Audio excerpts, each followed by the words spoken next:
Another question.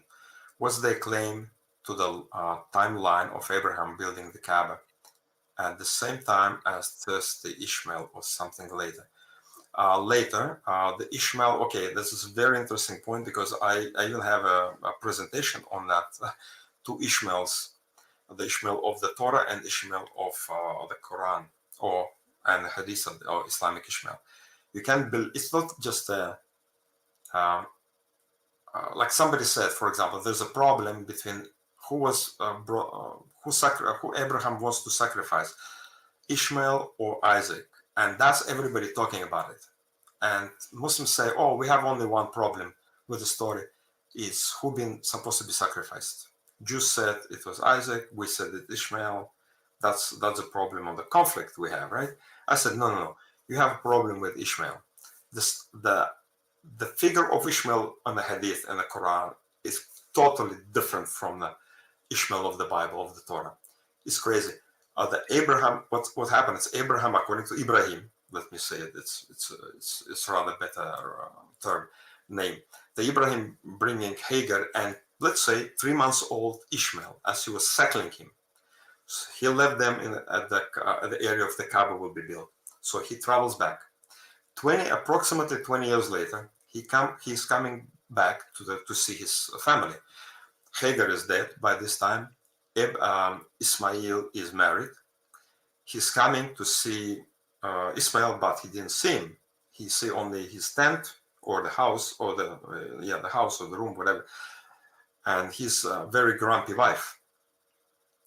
And after asking how do you live, she said, "Oh, we live in poverty. Everything is bad," and she's like really bad.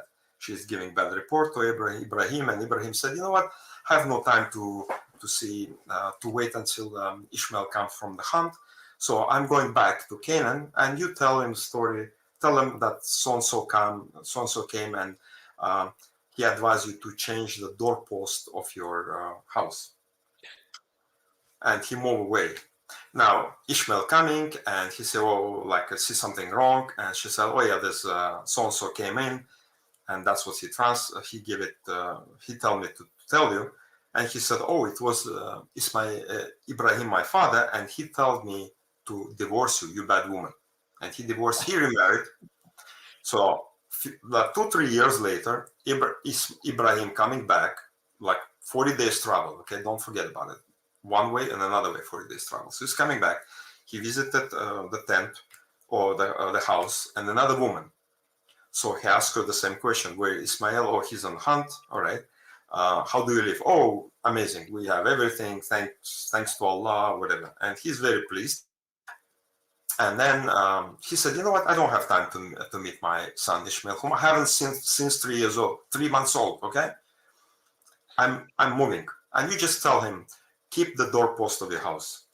So he departed. He rushed. He make sure he departed as fast as it possible, for Ishmael will not gonna see him. Right? So that's kind of story. It's anecdote actually. When Ishmael comes and he hears the story, and he said, "Oh, it was Abraham. He asked me to keep you as my wife." And then he came again, and then he first time Ishmael is, let's say, 25 years old, and he sees him father probably with maybe they have pictures of Instagram and the mother's phone, old phone or like cloud. Who knows? They recognize each other, and then Ibrahim said, "Let's build the Kaaba here." So we're talking about that's. You asked me the timeline. Yes, it is. The timeline is crazy different. Yeah. So But in and the biblical timeline, there's no way that he will build a Kaaba with him, because him and his mom have to leave immediately.